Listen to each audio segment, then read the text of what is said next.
Welcome to the Victor SulfurX tutorial. SulfurX is an advanced degassing model used to track the evolution of sulfur, carbon dioxide, water, and redox states in melt and coexisting vapor in ascending mafic to intermediate magma. This model allows you to explore the degassing behavior of sulfur from the lower crust to the near surface depending on initial sulfur and water concentrations in the melt. In this tutorial, I will walk you through the main steps of using the SulfurX model. We will set initial values, choose a degassing approach, input melt inclusion data, run Monte Carlo simulations, and visualize the results with graphs. In order to navigate to the Victor Hub, begin at the Victor website, victor.ldeo.columbia.edu. If you are already registered, click Hub Portal in the main navigation menu. Or if Otherwise, you are a new user, use the click tutorials the on the sign up Victor link education on the right page side in of the order to menu support you in and fill out the registering. form. You can find them at victor.ldeo.columbia.edu/content/training-and-tutorials or follow the steps shown here. Before we begin with the SulfurX workflow, let's get into the user's home directory. After you logged into the Victor platform, you see the launcher.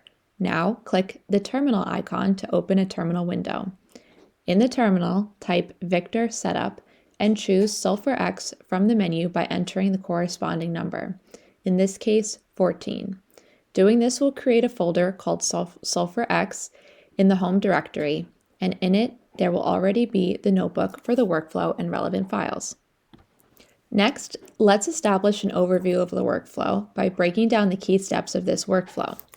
Step 1 will be to input initial parameters such as temperature, sulfur concentration, and pressure granularity. Step 2, select the degassing approach for COH and sulfur. Step 3, upload melt inclusion data for an accurate assessment. Step 4, choose to run Monte Carlo simulations for error estimation. Step 5, set the melt fraction and advanced parameters like sulfide composition and oxygen fugacity tolerance. Step 6 is generate and save or analyze graph outputs. Now, let's open the SulfurX notebook by clicking on it. You see it includes cells of codes with some text in markdown language in between them. To run a code cell, you click the play icon or use Shift-Enter. You will see the number next to the cell advanced when a cell is done. If a cell is still computing, you will see an asterisk. The notebook begins by importing the necessary libraries and preparing the model for the first step.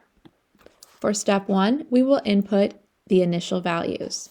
First, I set the initial parameters required to set the state of the model. These include temperature, sulfur concentration, and granularity of pressure.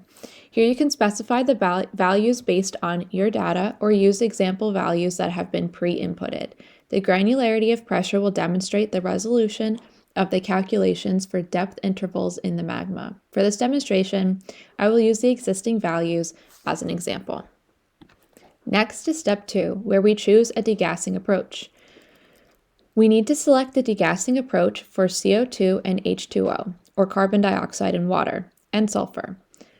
This step will determine how these elements behave during the magma ascent. We'll be using a specific algorithm for the sulfur degassing, but there are a few options available depending on your model's needs. We will proceed with the default degassing approach for now. Step 3 is to upload melt inclusion data.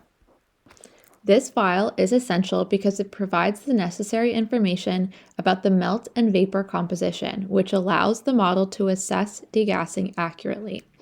The melt inclusion data typically includes the sulfur content and other volatile components. The file should be in CSV format. See this example from Fuego or refer to the documentation for more details. In step 4, we toggle Monte Carlo simulations. We can choose whether to run Monte Carlo simulations or not. If run, these simulations will provide an error estimate for the model's predictions, allowing us to account for uncertainties in the input data. You can toggle the Monte Carlo option by entering the values indicated here. If you enter 1 to run the simulation, specify the number of runs below. The cell for step 5 is called Set Melt Fraction and Advanced Parameters. In this step, we will define the melt fraction, which affects what percent of the melt undergoes degassing. You can adjust this value depending on your project's specific conditions. For the final step, there are some advanced parameters you can modify. Sulfide composition, which determines the sulfide phase behavior. Oxygen fugacity tolerance, or FO2, which allows you to control the level of oxygen activity in the melt.